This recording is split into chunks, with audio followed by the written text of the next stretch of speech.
What's going on, guys? How we doing? I'm actually curious if we record these today, if someone were to sign up, say tomorrow, if they would actually have access to this. It's a good question.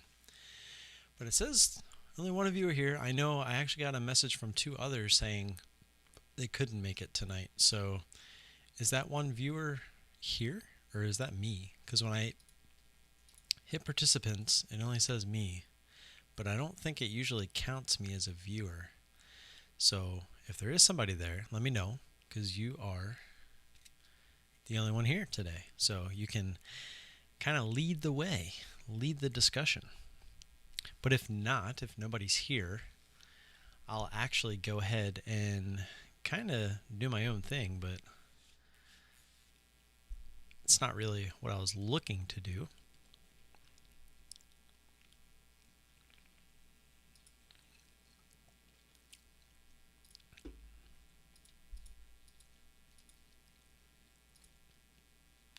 George, what's up, man? All right, cool. So at least we got somebody here. That's what I like to see. Hit me. Hit me with what you want to talk about. I do want to go through and touch on my strategy. If that's kind of what you guys are most interested in, I really do think I found something out pretty cool this week, even though we took those losses this week. It was kind of unfortunate. I actually want to go back and kind of take a look at those charts, but I want to add these charts first. I still haven't done that. I haven't went through and added these. The SPOQ is a one entry, but I kind of figured I could do it now, knowing that we could possibly talk about the charts as we see them. But SPAQ wasn't really much to talk about. I mean, this one was just pretty standard. Came up to a pre-market resistance. It was a pretty big move on volume. We jumped in, and it dropped right back down to that previous resistance, and we took it.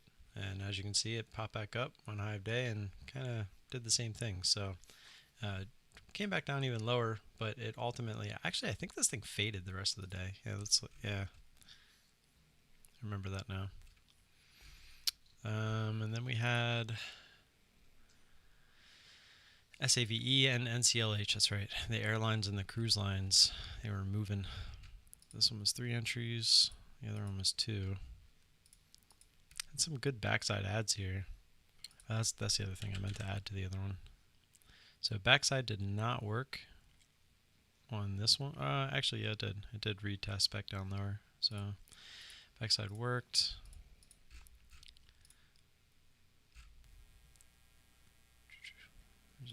Where's the chart? So SAVE, this one was actually pretty cool. So we got in looking for this yesterday's high to act as a double top. It did go through just a little bit, but this is where my strategy took a step forward this week. So when we look to add to our positions, whether it's on the backside or if it continues, say save continued up through 17, we probably would have looked to get an add on the other side of 17 if it felt toppy there. But if we had a candle like this one right here up at 17, we would definitely look to get a backside add on the break of this candle as it goes through. So that's kind of where we're looking to add to our positions. So if it went up, say through 17 up to 1725, say the bottom of that candle was at like 1710, as it comes back down from the high of 1725 and breaks 1710 on that next candle, that's where we look to get our add. So basically every time we add to our position, instead of just adding on the front side, hoping that that's the top, we're taking every high probability chance that this is the top. So we might not get the best fills, like we're obviously never going to top tick on our ads, but every time we get an ad, the probability of this thing continuing down is much better. And I've also been toying with the idea of looking at these on the 1 minute, but that's kind of in the future. But everything else is the same. We're still hitting the stock when we feel like it's topped. We're looking for the extensions away from previous resistance. Everything else is the same. And let's go to the NCLH chart, and you'll kind of see what I mean. The NCLH was a beautiful trade. I absolutely love this one. And it's pretty much the same as backside. Definitely worked here. But SAVE pretty much could have been the same if we were just a little bit more patient with our first entry. Let's take a look here at NCLH.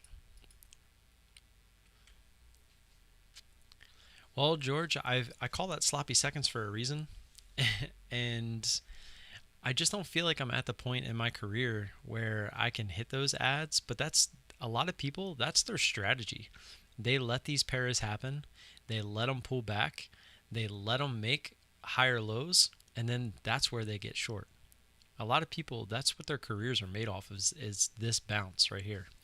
So I've seen it. I know about it. I even call it sloppy seconds. Like, it's the bouncy ball effect, but I just call it sloppy seconds because I don't know why. I just always have, because it's the sloppy seconds. It's not the first move. It's the second move. So that's where that came from.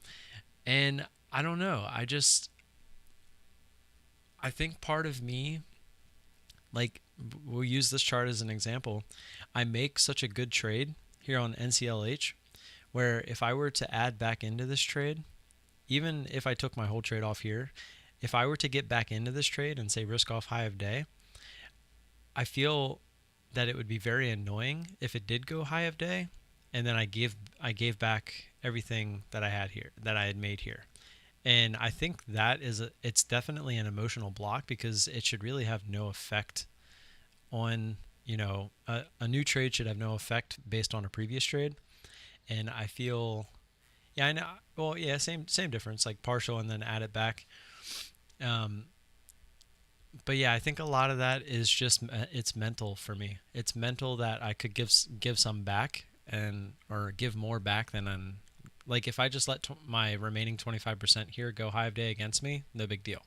But if I add back that 75% from here and it goes against me, I'm essentially possibly giving everything that I gained back. And I think that's just a mental block that I have.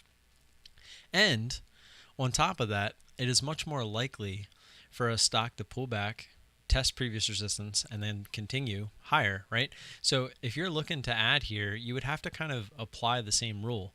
You can't really just kind of add as it's going up, assuming that it's going to be a lower high.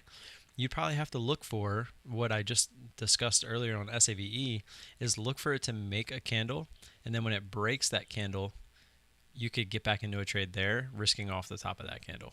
That would make complete sense. And that's actually, I was talking to David a little bit earlier, not yesterday actually, about that. Looking for a second trade on the sloppy seconds, but with a set risk. So say I wanted to risk a little bit less, like say on any of these trades I'm risking $100. Say I just want to risk half of that, so 50. When it comes back down, I can say, okay, the bottom of this candle is 1565. The high of this candle is, we'll just say 1575, so 10 cents.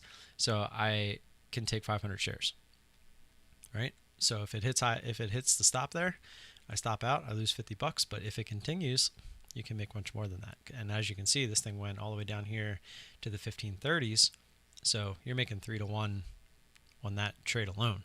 So, and a lot of times, sloppy seconds, you'll see when it comes back down and it breaks that line, you always seem to get that continuation. This is something I see all the time, and I agree with you 100% that I really do need to kind of step my game up there. But the reason I haven't is because Brian, pretty much any trader that's been around a long time, they'll tell you, don't dabble too much in different things. Like, find one thing and perfect that first.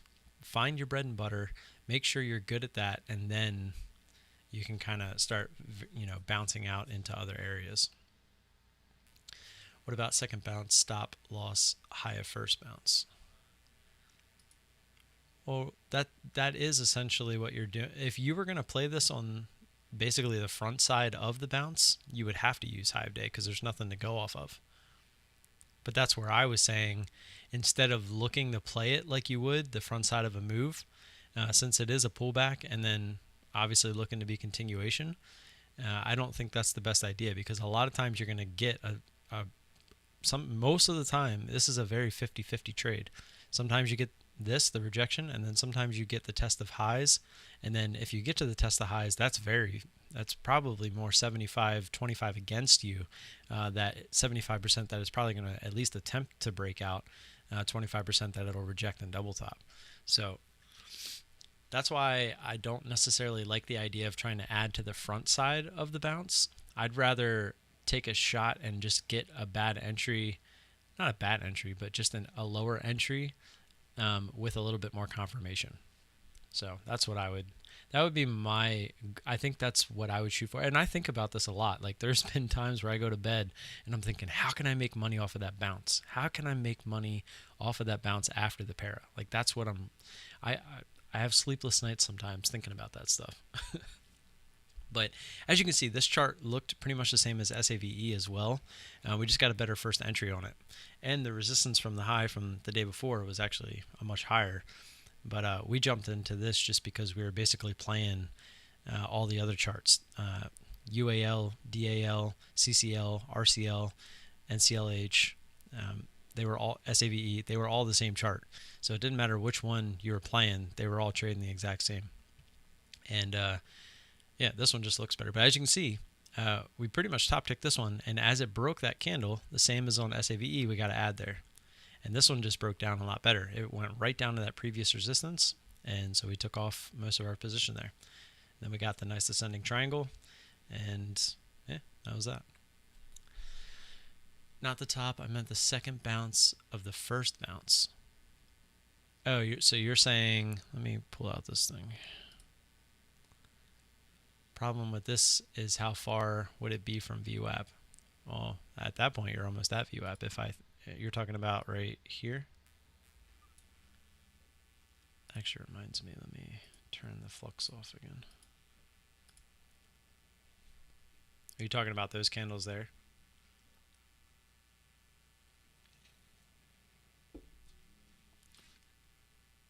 Oh, there's a dishwasher. I was like, what is that?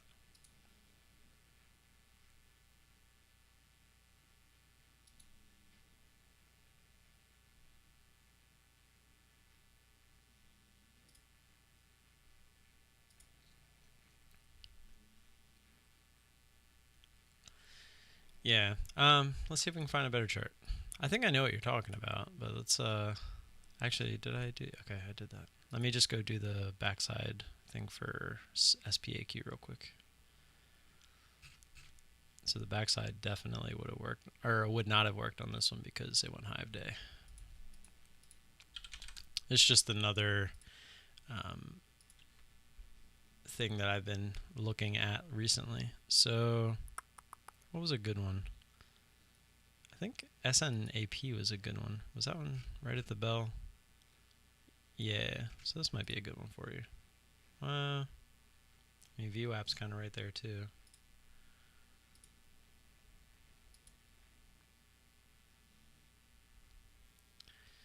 Let's see. Yeah, you're probably right.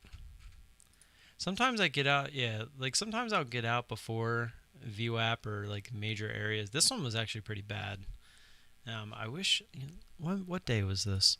AMCX, July 9th. Let's see if we can go back into this one real quick. It's only one day, so we should be able to.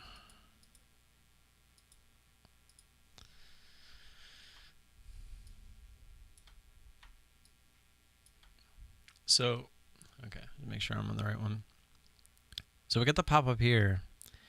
We had the move, previous resistance, huge volume. Make sure, is that the same candle? 1240. Yeah. So we got the huge volume. It's usually a really good sign of exhaustion right into a key area. And then when we're coming down, see, and this is the one problem with this is why you can't use that backside that I was telling you about on your first entry. It's almost impossible because you don't get one. But if we go to the ones, I'm actually curious. I'm gonna have to scroll back again.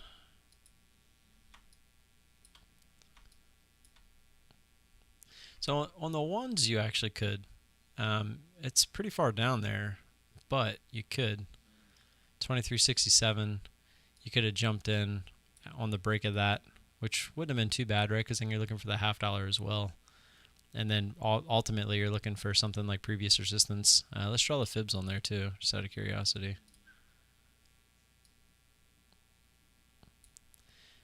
Yeah. So that's the only issue. But if you really ask me, the fibs should be down here. Yeah, that's a lot better. Because this thing did pull back, but not really, right? We didn't get like an actual pullback. So I probably, and look at that, the 50's right at the previous resistance.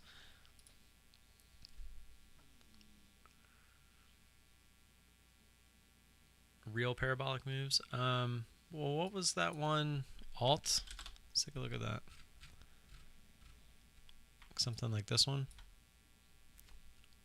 This thing just is kind of grindy. Look at that volume though. This thing was nuts. Oh, there. Look at that second bounce with full size. Hold on. AMCX. Was it AMCX? Yeah. Excuse me.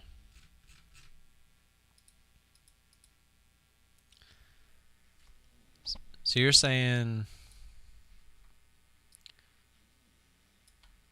you're talking about this bounce here on this candle?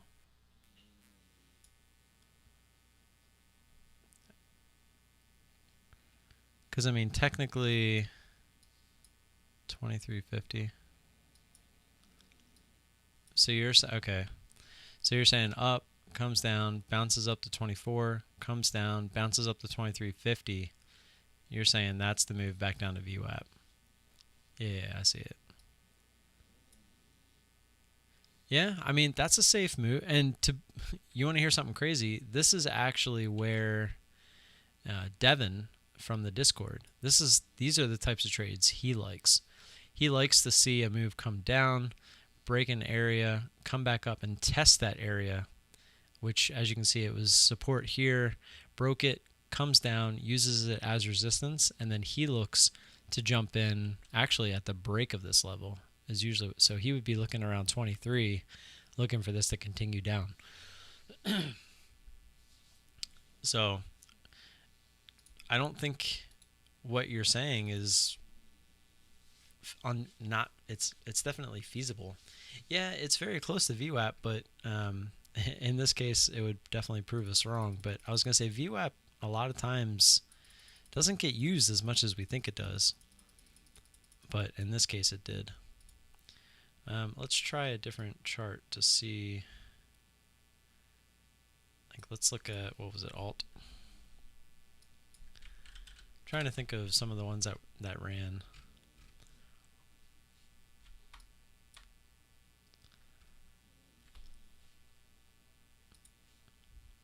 So like here, comes down, bounces, comes down again, bounces, and then right there. So that's what he's looking for, those.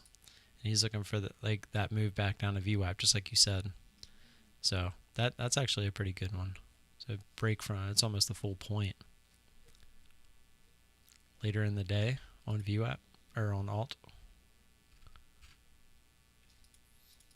Actually, was that even the right day?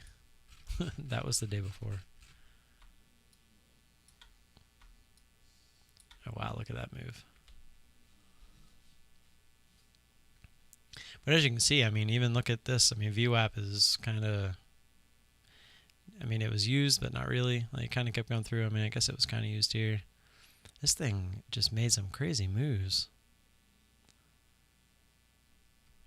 That's why these low floaters are pretty crazy.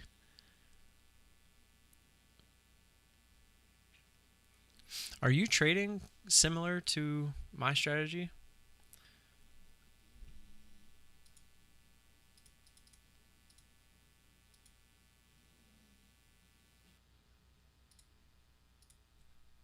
Gotcha. Are you using 112? Did you split it kind of into 6 entries like I did, or are you still using the 112? And how are you doing with it? Is there any like one specific thing that you're finding an issue with?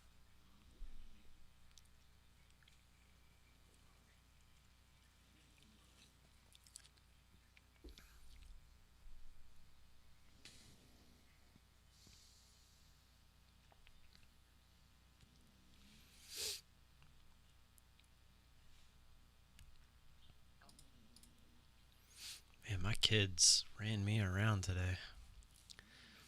First entries.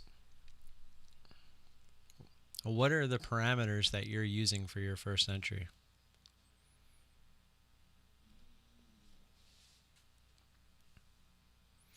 Everybody seems to always... I can tell somebody exactly what my parameters are, and I feel like everyone kind of makes their own parameters for their first entries because they always think that they can find a better... I'm not saying your way isn't better or whatever, but everyone thinks that they can take someone else's idea and make it better, which is essentially what I did. You're making money, but I admit I've had a few close calls. I don't like it. Well, it's kind of funny you say that because when I first started trading this way, it was the same way. There was a couple times where a trade could have easily got out of hand, and that was because I didn't have any risk management really in place. I didn't have like a final number that I was willing to say, that's it, and then I could definitely trade the next day. So that was one of the big things that I never really found out about needing that per se. I mean, I knew I needed risk management, but I didn't realize that it could get out of hand so quickly, especially on a trade that didn't look that harmful. I'm talking about MTSI in my past. Just before you know it, pretty much most of your account's gone. That thing wiped out 50% of my account. I just kept fighting it. And the reason I did is because I broke my rules. Once you break your rules, things get out of hand pretty quickly because you try to fix it. You try to fix the issue. And the more you try to fix it, if the market doesn't, give you the luck, you're kind of screwed. And that's definitely what happened to me.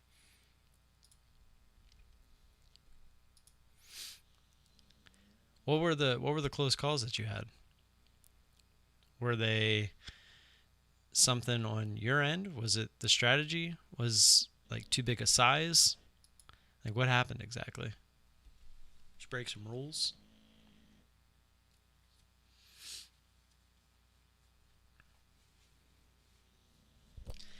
And the other thing I wanted to get at too while you're answering that, about not liking it, the more uncomfortable it feels, and this is going to sound stupid, but the more uncomfortable it feels, the more right you probably are about what's going on.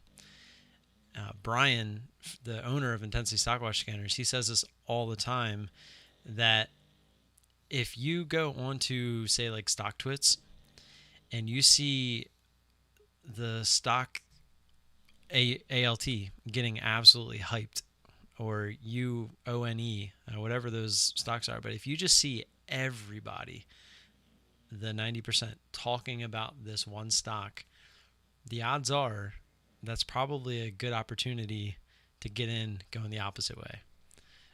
So, and he's right a lot of the times when it comes to that stuff. I mean, I'm not saying you can't be wrong with that, but that's the whole point, right? You buy the fear, you sell the euphoria. So if everybody is hyping up something, the odds are it's probably going to get overhyped and it's going to need a pretty good pullback. Yeah, StockTwits is like the Twitter for the stock market. It's stupid. I don't recommend going on there. It's just a bunch of people trying to pump stocks. Like it's so fun. If you do want to entertain yourself after this, feel free to go on there and just read during the day. you can just tell these people are bag holders, and they're just basically doing anything they can to try to get attention onto a stock. It's pretty sad.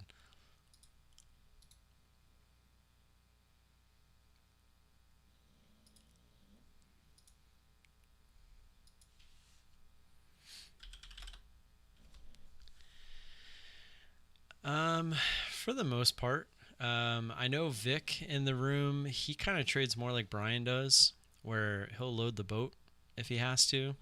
So, for instance, say he got in on this push on ALT, and it starts to drop. Doesn't quite. I mean, I'm sure they would have took some off on this move here, but say it consolidates up here and then rips again. Um, I'm looking after a consolidation for that long. I'm looking to get out of a trade where they're most likely going to be looking to just add because they're a little bit more risk tolerant, um, where they don't mind going into the red quite a bit, knowing that the trade is a good trade and that they're probably going to end up coming out on top. Which, if you look at this, right, if they had an average around 23 or a little bit above 23, and then it goes again, and they get an add, even if again you wait, like I had said, let's zoom in here. So, say, what just happened? All right. So, say you get a couple entries, and we'll just say the average is 23. So, say you only got one entry. Say it was right there at 23 or 2. Consolidates, goes higher. Instead of stopping out here, which is what I would most likely do, it goes against them, or it goes against them a little bit, rips a little bit, and it fails. And say they look to get their add, like I was talking about earlier, which happens to be right at the previous high. So as it comes down through 2360, you can look to add, which would be on this candle, and then you just kind of play it out, right? So now your average would be, if you just did a 1-1, be what, 2330 ish? Yep, 2330. And as it comes back down, so if your average is right there ish, now you have 2 entries and it comes back down. So they're willing, knowing that a stock looks really extended, to kind of keep their risk on. Where I personally, I would rather just take a smaller loss, and if it wants to continue to rip, I'll just get back into the trade. But they don't mind letting a trade kind of go against them. I'm sure you've seen GDT trade. He trades kind of the same way I do, but he trades very front-loaded. He goes in very heavy on the first entry. So when he's right on his first entry and he gets these flushes, that's where he makes his money. But if something goes against him, you'll notice that his unrealized can get pretty heavy. But what he does, this is my personal opinion, but I don't even think he understands that he's doing this. But when a stock goes against him, B and V in the ISW room, they like to add into their position knowing it's going to be a bigger winner. So they're building size into a position that they know is extended, and they're looking for a bigger winner. Where GDT, if something goes against him, he's adding to the position just to get out of the trade, break even, or green. Which in most cases it ends up being a green trade, but you'll notice that on trades that he gets, 2, 3, 4 entries, they're usually the trades he makes the least on, because he's just happy to get out of them alive, per se. So he'll go down, say $1,500 plus, and he'll only make 100, sometimes 200 on those trades, where a single entry trade he'll make $300. So there's definitely different ways that you can do the 1-1-2 strategy. You can do what I'm doing, where you take 1-1-2 and you split it into 6 entries, right? So now it gives you more wiggle room, and I can actually, like if I was just doing 1-1-2, because my issue with 1-1-2 is, like you said, you get some of those close calls, because say I started this, why does it keep doing that? Oops. So say I started this thing here, assuming a double top, and then I added again here. Or let's say I added right there, right? Went up, came down, made a new low. So, but I was looking for this to come back down through to VWAP, right? We didn't get anywhere. We didn't even get past our first entry. Comes back up, and now it rips past high of day, and say I look to add here, right? Or say I add here and it goes up to 20 or on the way back down or whatever. Let's say I follow my current strat and I add on the way back down. Now, if this thing were to go back up the high of day, I'm in max loser, area for sure, right?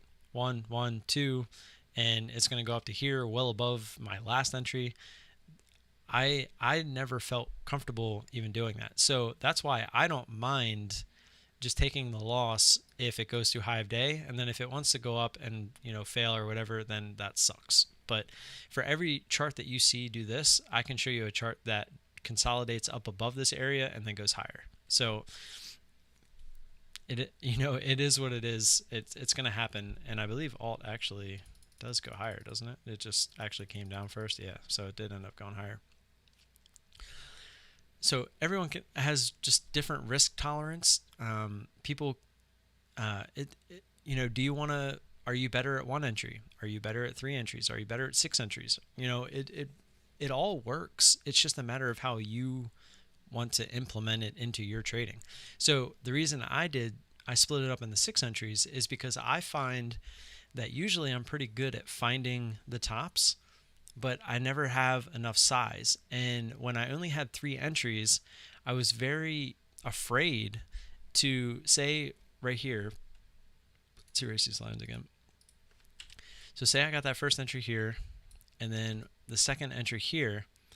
Well, in case, like say we were coming back down and I wanted to add here, I was always afraid that if I tried to add to get full size on the back side, that if this thing went high of day, that's it, I'm done, right? So I would always say I would never get that last ad is what I'm getting at, because I was so afraid. I only had one more ad. That was always in my head. Well, if this thing keeps ripping, I only get one more ad.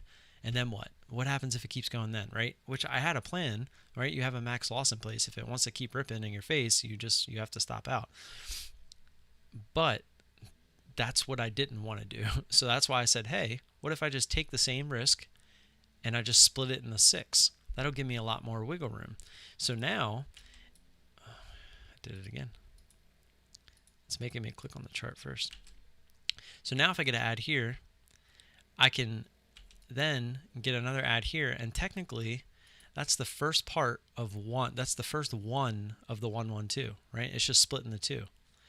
So instead of me being halfway done my trade already and I only have one more ad, I still have 4 more ads. So then I can be more patient with this. If this wants to go higher and I'm nowhere near my max loss and I still really like the extension in the trade, I can let it do that, right? That's a little bit more of what B does. He has no problem adding if it's still well within his risk and he still likes the trade. So if it rips, you could get another ad here. Like say you get it towards the top, you feel the top, it tried to get up to 24, couldn't, and then say it starts to come back down here and it breaks this level after, say it comes down, pops back up here, and then starts to break down and gets under that level. You could add again there, and you could even get full size here and then risk off high of day. You could essentially just add the second part of that 1 here, right? So you would technically have your 1, 1 with a really good average, and you could even so risk high of day there, or you could get full size. So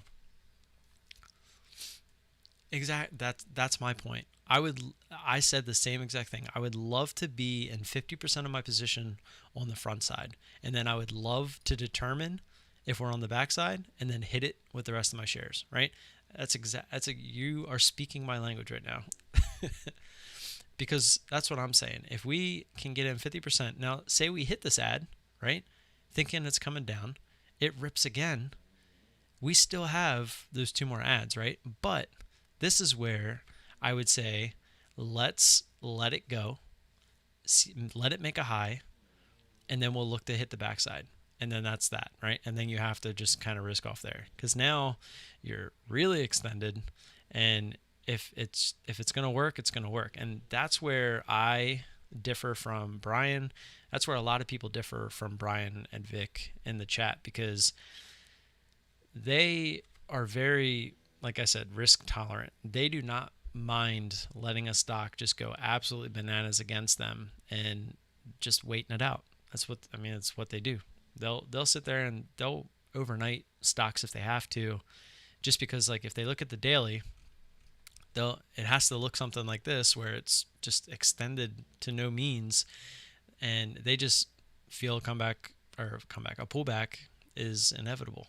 So it's actually a little scary to see all that volume and where it closed, and then it extended even more on only 1/3 the volume.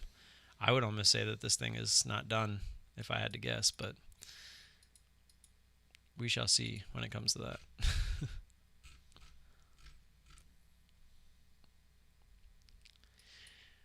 But yeah, there's actually, I think I have one. Let me see if I have it here. I can show it to you.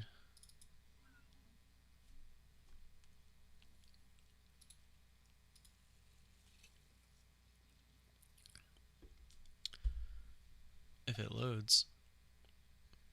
I just put it in my recycle bin, but now my recycle bin's not up. There it is.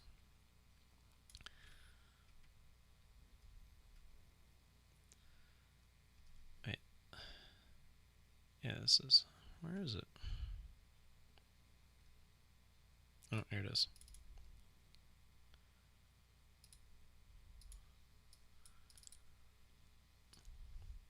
So this was his chart on SHYF.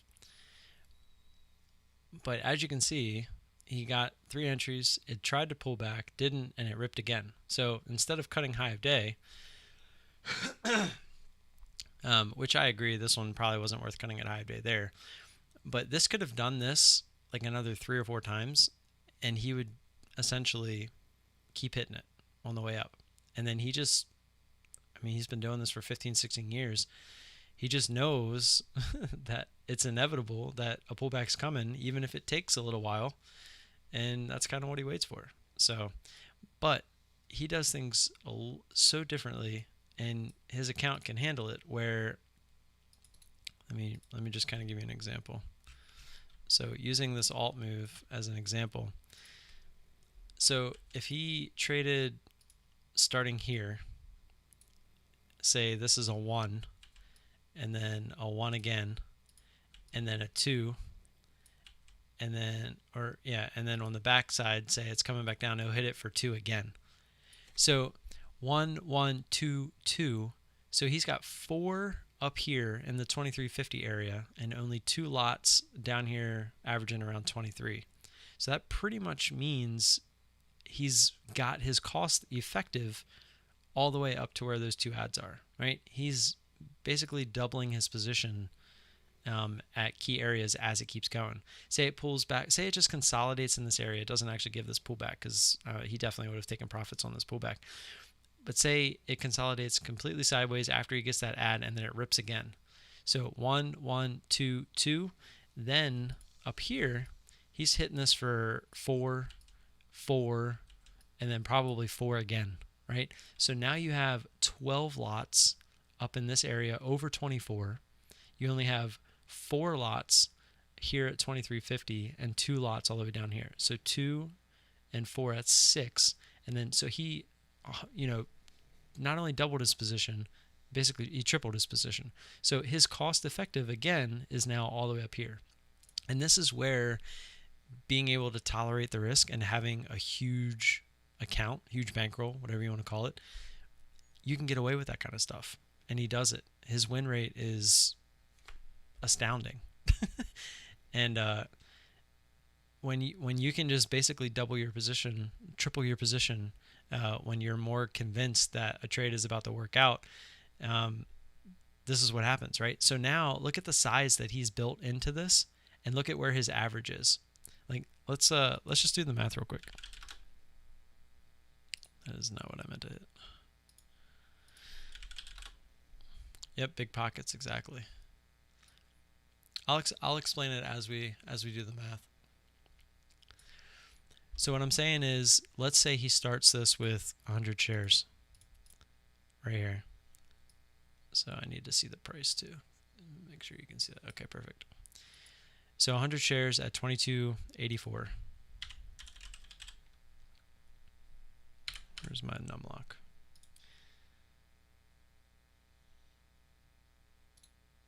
All right, there we go. All right, times 22.84.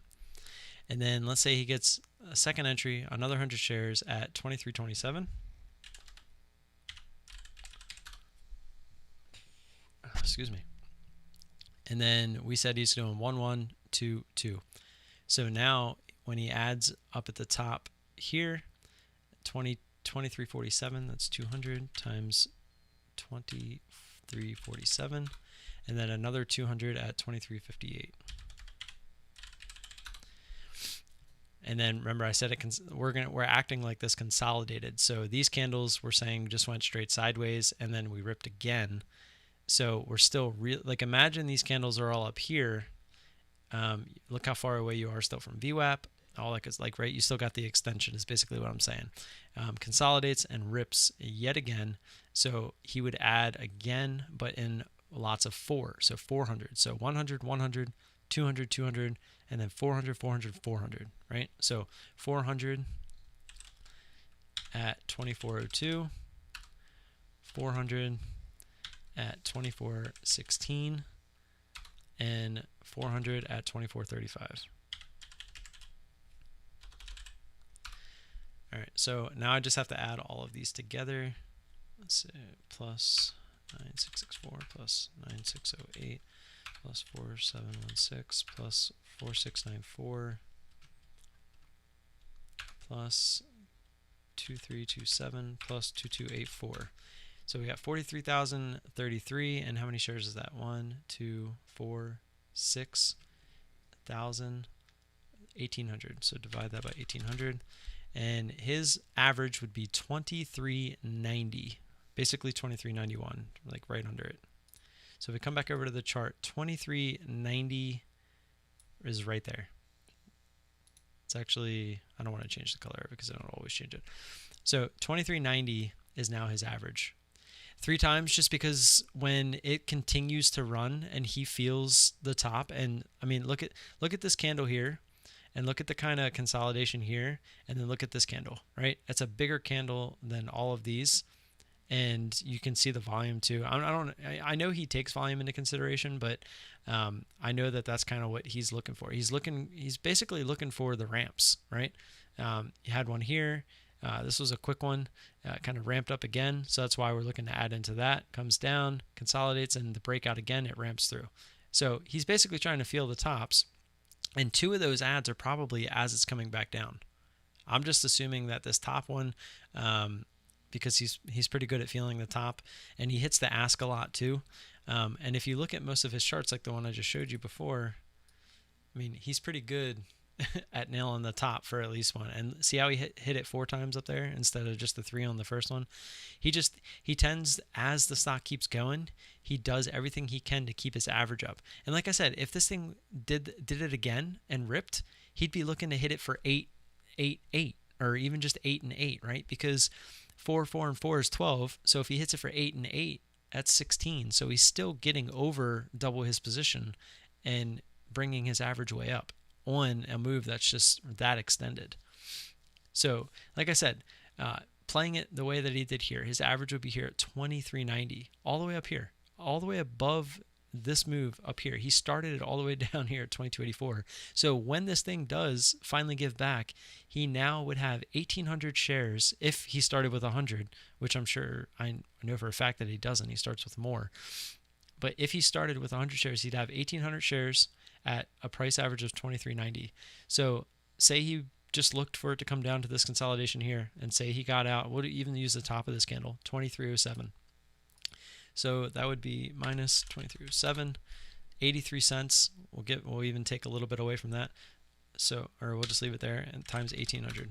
So right there, that's $1,500 starting with 100 shares. But at the same time, how much were you down, right? 2390. If you were to risk high of day, 2439. 2439. Oops. 2439 minus 2390, and then times that by 1,800. So you're risking $882.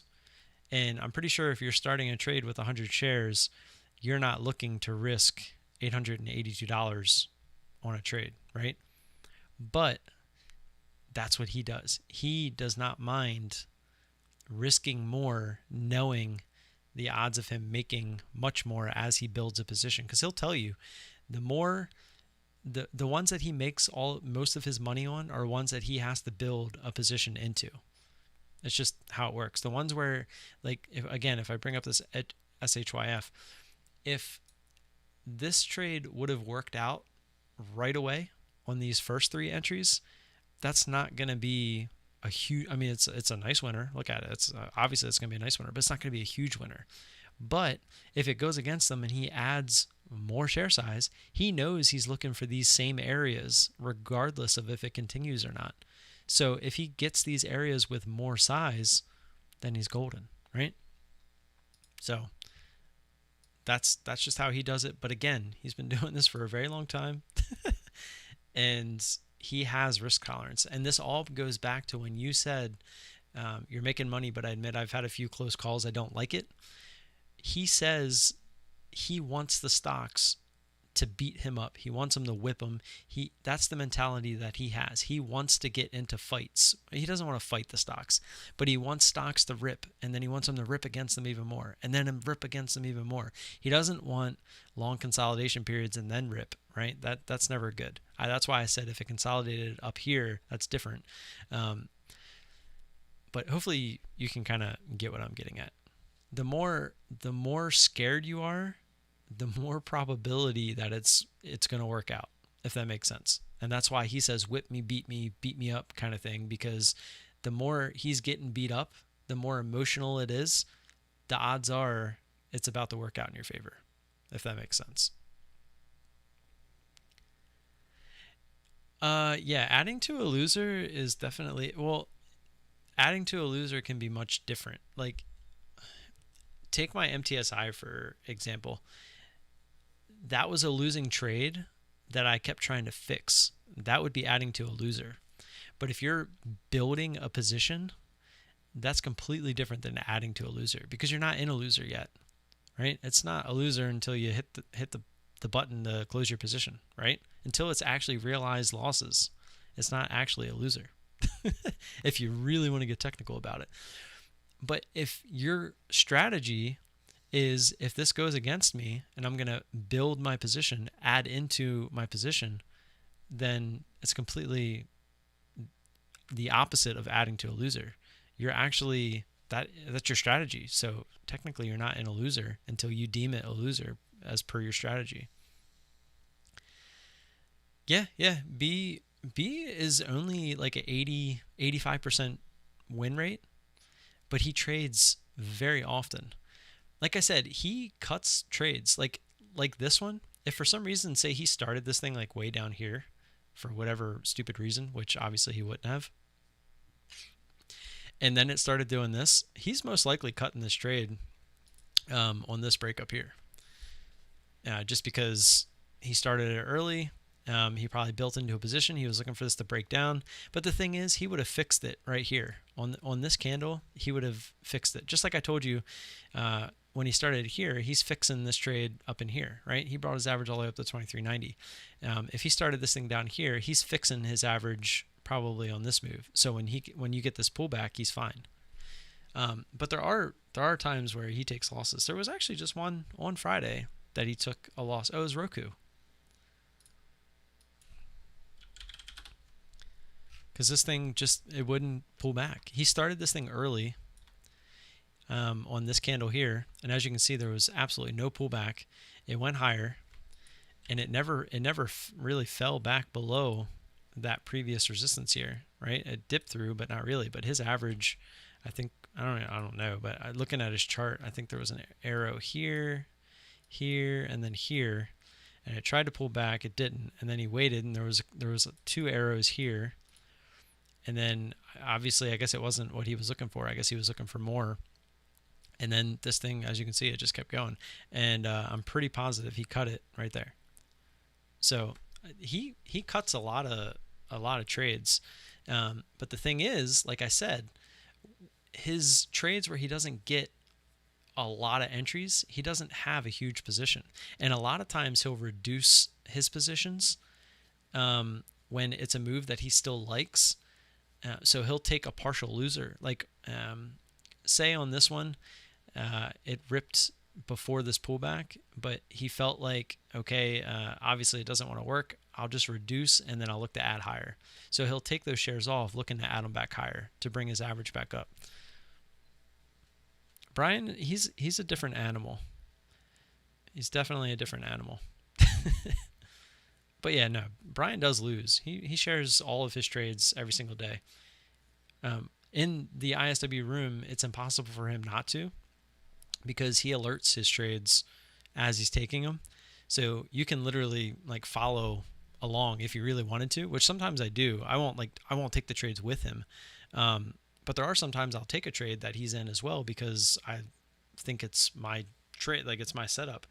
But he will encourage you to, follow along so that you can basically learn from him. And so sometimes I'll just pull up charts when he's trading, and he'll tell you everything that he's doing. It's pretty cool. And as you had asked, you will see his losses throughout the day. I think he went like 23 out of like 29 tickers. It might have been 24 on Friday. That's the other thing too. He trades a lot. I can't imagine trying to edit a video where I trade that often. I probably wouldn't. This poison ivy on my arm is killing me. It's like on the dying stages where it's dry and it's just really rashy and itchy. It's hard not to itch it.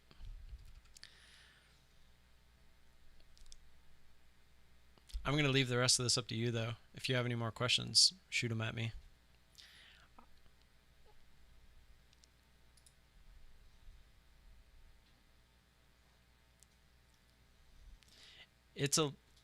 I don't know what your parameters are, but the chat room is a little expensive.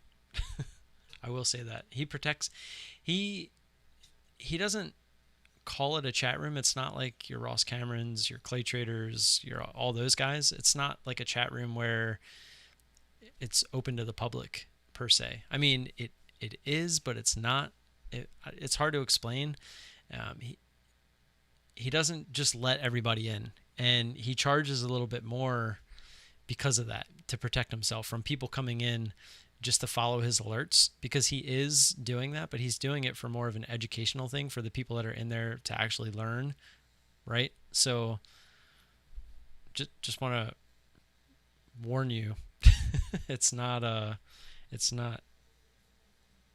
cheap. I mean, it's not.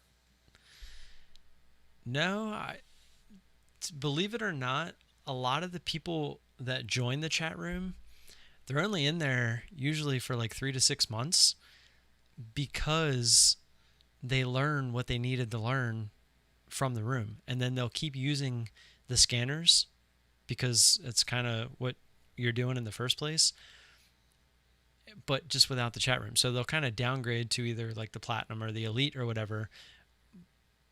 But being in the chat room and having, because he has a learning center too. Like if you become part of the team, you get access to, he has a learning center in there, which I can kind of show you real quick. But I already have this up. There we go.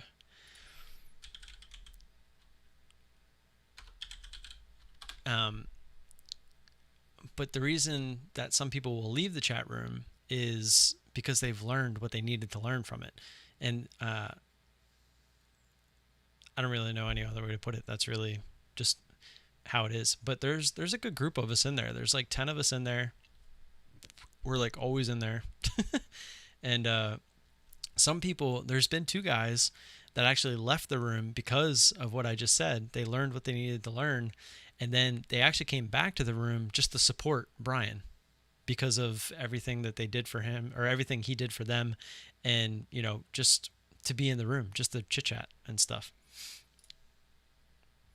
There's actually another one, Thomas from the Discord. He's getting ready to do that too. He actually had just talked to Brian, asking, or not asking, telling him that he's getting ready to come back into the room. All right. So yeah, so when you log in, if you're part of the team, they access the ISW Learning Center. And in here, there's a whole slew of everything. This is all written by Brian.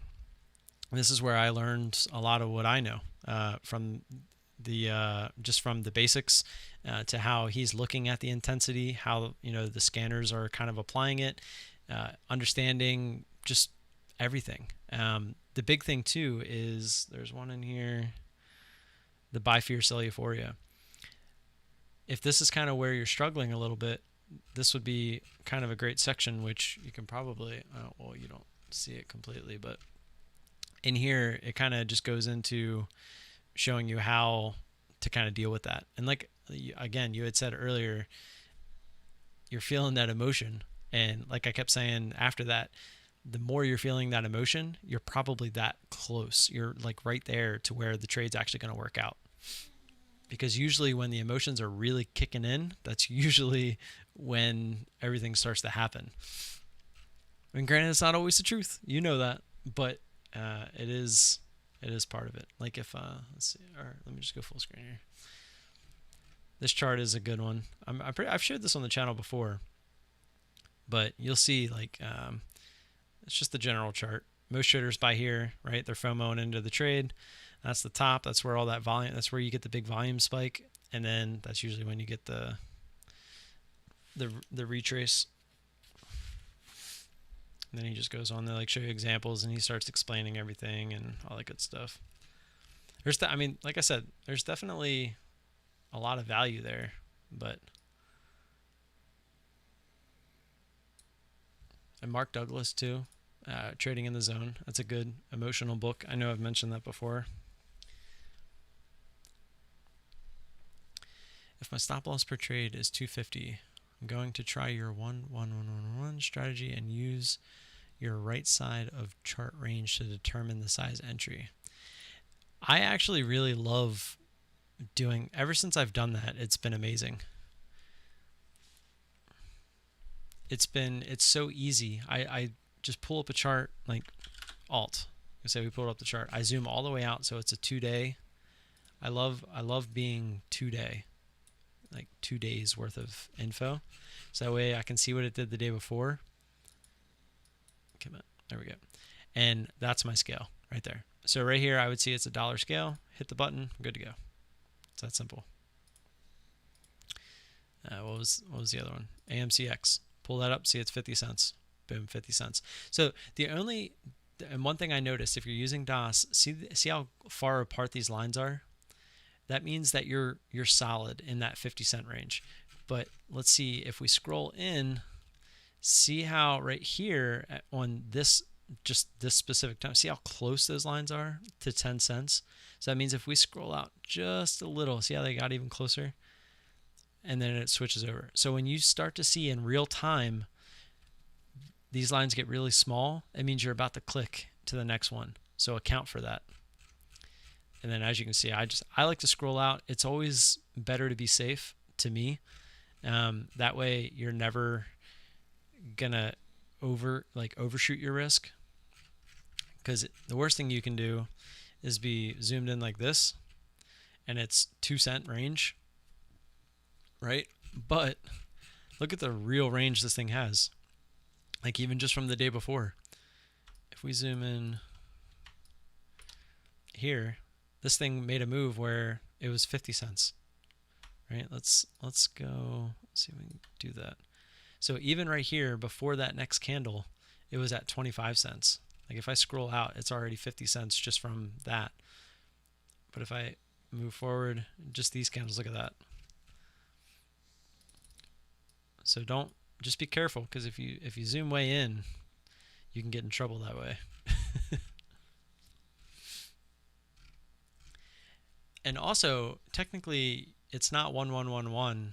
It's not 6 ones. It's actually 1/2, 1/2, 1/2, 1/2, and then 1, 1. So I'm taking 1, 1, 2, and I'm splitting each one of those in half. And I think what you're going to see me do the most, like if we go to that save chart, so you can see that previous resistance was all the way down here. This is such a good looking chart. So what you're going to see me do in most cases, actually let's do the NCLH chart just because it looks better, just to give you an example of what a perfect trade almost would look like. So previous resistance here. I'm actually curious, what does the fib look like on here? Did we draw this earlier? I don't think we did. Yeah, look how perfect that is. I think we did draw that earlier. Okay, anyways. So say I enter here for, say, half, right? And say I get another half here. And then as it comes back down through, I get that other half, right? So I got a half, a half, a half. So I got 1.5. Comes down. We don't take anything off. It bounces back up. As it comes down below that, say we get, so this is what I'm getting at. Oops. Why did I get rid of just those? So say we add on the pop here, and then as it breaks that candle, we get another one. So we got 1.5 here.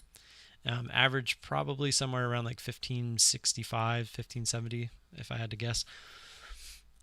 When we get the opportunity, if we really want to, like say this thing pops down, we're probably taking some of this off, right? But say it consolidates, we have this button here, the shares left button. What that does, whatever the current bid price is, it takes high of day, it takes our current position size, and it takes the amount. So our max loss amount is $100. So it's going to say, okay, you have 150 shares at this average. If you want to stop out at high of day and lose exactly $100, when I hit this button, it'll show me how many shares I have left at the current bid price to do exactly that. So if I'm convinced that I'm risking off high of day for the rest of this trade, I want to risk the max amount of $100, I would hit this button, add in, I'm full size, right? So if we get the continuation down, I now have full size in this trade, and that's exactly kind of what we're looking for. So that's what you're going to see a lot from me as I go forward, because I'm looking to maximize, because that's the thing. If you get full size all the way up here, your average is going to be pretty much all the way up here. You have a set risk at high of day. And if this thing continues down, right, say we're only risking, say our average, or we get that add at 15, we'll say, what was the bottom of this candle? 1581. So we get the full add at 1580. If this was our first entry all the way down, or this wasn't our first entry, because that was the previous. So our first entry was probably up in here somewhere. So our average is probably going to be, let's just say 1580, right? Because if we got that add at 1591 and then we're going full size at 1580, it's probably going to be 1580. Probably, yeah, I would say 1580. It may be a little higher actually because of that 1591. But anyways, so we're risking, what's the high of day here? 1595. So you're risking 15 cents where this thing came down to 1555. So that's 25 cents. So anything over 15 cents, you're getting more than 1-to-1 on a max share size trade, which for playing the strategies that we're playing, anything, if you ever get 1-to-1, that's amazing, right? Getting 1-to-1 is, it's amazing. There's nothing, there's no other way to put it, because how many times you see we're making 0.3, 0.4, 0.5 to 1, because that's just how they kind of add up. But if you can find a way to try to get max size every single time, yes, there's going to be times you get stopped out. But if you're making more than 1R on those other times, like if you could hold most of your position down to this previous resistance, right, at 1555, that's 25. So you'd be making almost $250 versus only risking 100. So if you can do that over and over again, and every once in a while you lose 100, who the F cares? Okay, so the shares left, what it's doing is, let's say we get, I'll do an example. So 1564, 1590, we'll say 1591, and then the break of this candle. So 1581, so 1580. So let's say we hit the button for the 15 cent one, 50, so it's going to be 50 and 50, Let's pull out the calculator. So 50 shares times 1564 and 50 times 1591. Add those together. I guess I could have just did since there were those 1591. Dang it. 1591 plus 1564 divided by 2. So our average is 15,775 at this point. So 15,775 and high of day is 1595. So 1595 minus 15,775. So we have 17.5 cents. So $100 divided by 0.175, that gives us 571 total shares, right? So we can have 571 total shares in this position. So technically we have 471 shares left at our current average price, which is 15,775.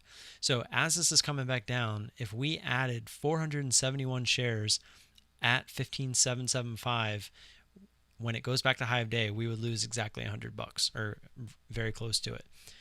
But what the equation is doing in the hotkey is it's telling us at the current bid price, so if it's at 1580, it's actually going to give us more shares because it's going to raise our average and give us a better average and allowing us to have more shares. I don't know exactly how to do the math on that. I just just through a calculator, because it's just a bunch of parameters put into DOS. It uses the variables and it does the math for me.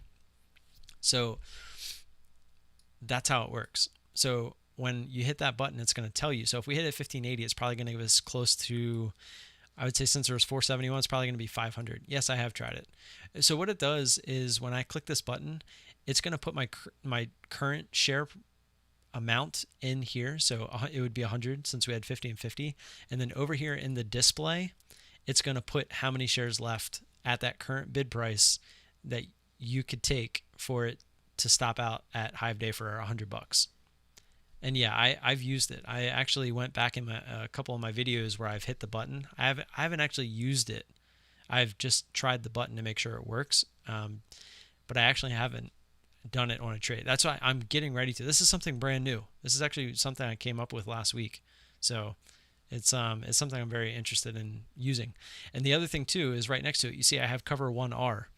So if we get into a position where I hit this button, right after we add those shares, I can hit cover 1R and it will tell me exactly on the chart. It'll put an order out, or I could just have it. So I think I've changed it to load. I don't remember. Yeah. So I changed it to load. So when I hit this cover 1R button, it'll pop up here in the price spot. It'll tell me what price I have to get to in order to have a 1-to-1 trade. So where it would be to make that $100 versus risking. So say, let's erase all these lines. So say I get in and the 1R, since our average would be at 1580, or we'll just say 1570. What was the high day? 95. So let's just say for math's sake, 1575 would be our average, even though we know it was actually higher than that because it was at 77.5. And if we hit the button at 80, it would obviously be above that. But for math's sake, 75. So we would need to get to 55 for it to be 1-to-1. But say we take 75% of our position there, and then we look for something like this level, or say we look for the 50% fib line, which I think was a little bit lower than that. Yep, so it was all the way down here at 1543. So if you wait for 1543 or anything under that 1-to-1, you're making more than 1-to-1, right?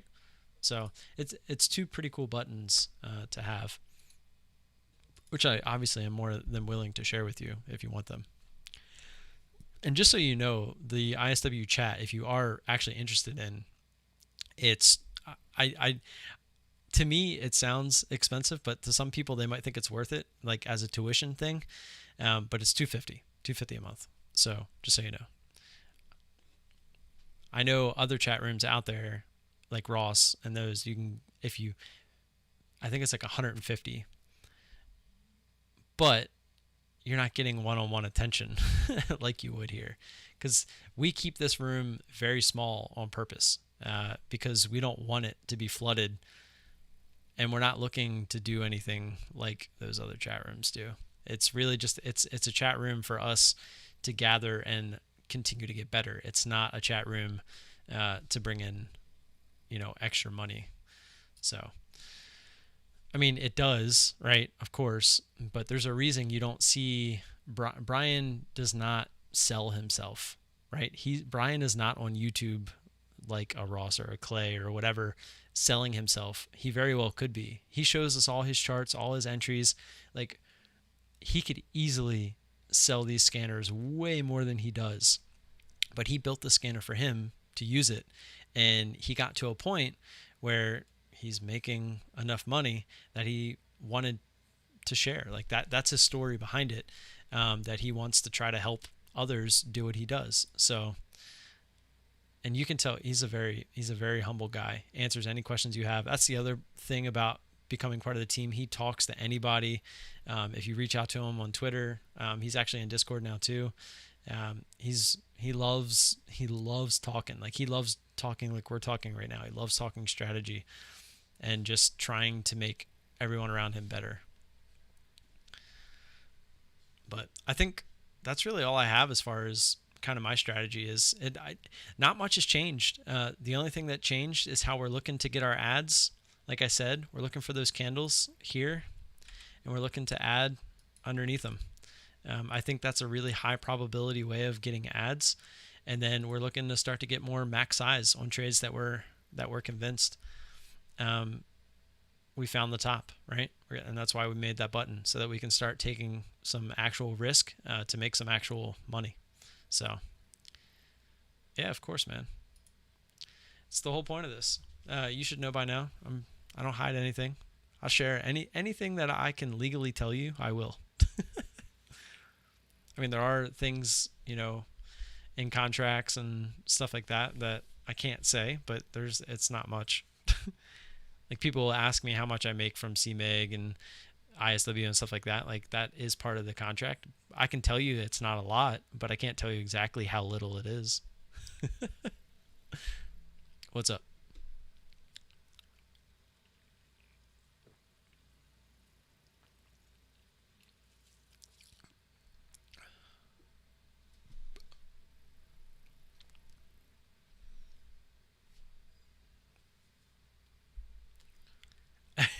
Nice. Oh, you're going to make me go make one.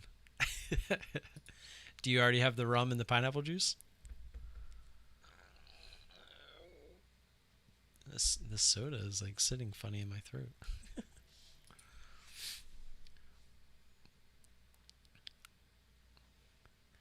It's so good, man. It's so easy too. Literally, take a cup of ice.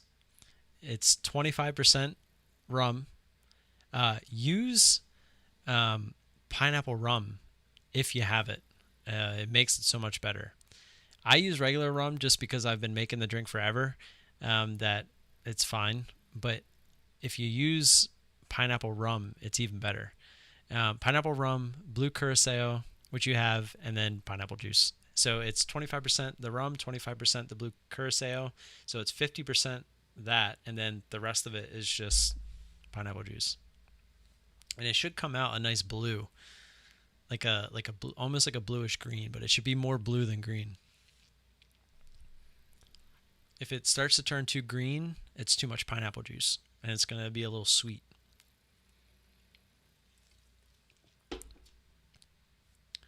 Yeah, you'll love it. It's so good. Do you have any other questions? If not, I think we'll call it. And again, as always, you can always reach out to me, Discord, Twitter, whatever, if you come up with any additional questions. Yeah, of course, man.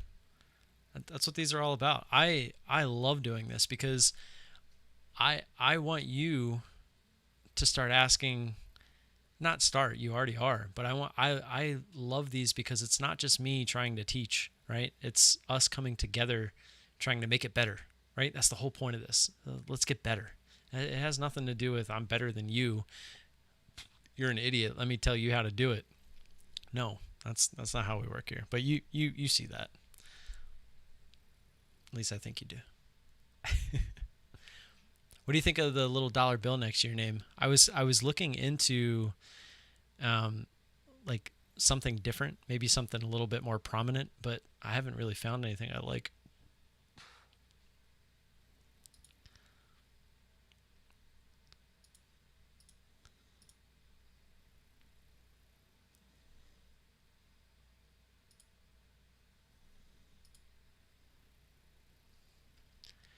Yeah, the next one, yeah, I was going to try to show you real quick. See if I can just do a screenshot of it. It might make it bigger. Yeah, there we go. So when you first start, I see you have a wrench. I see the dollar bill. So the single dollar bill here. When you're a new member, you get the little money bags, and then it turns into $1, and then it turns into $3, and then it turns into stacks, and then you're you're showering in it. And then this is supposed to be gold, I guess. But I was looking for something that just looked a little better, but this one was free. Do you not see the dollar bill next to your name? Like let me take a picture of like that's what I see.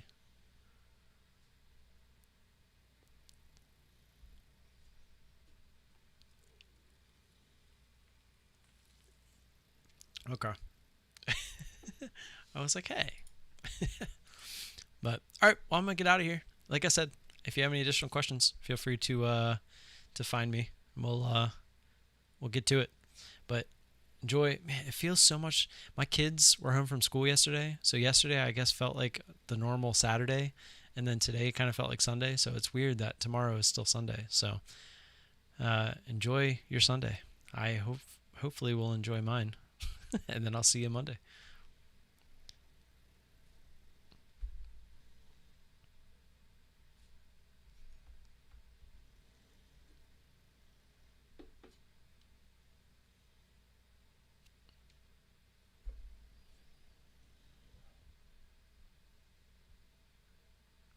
I don't know why I was waiting for you to say something, but I thought maybe you would.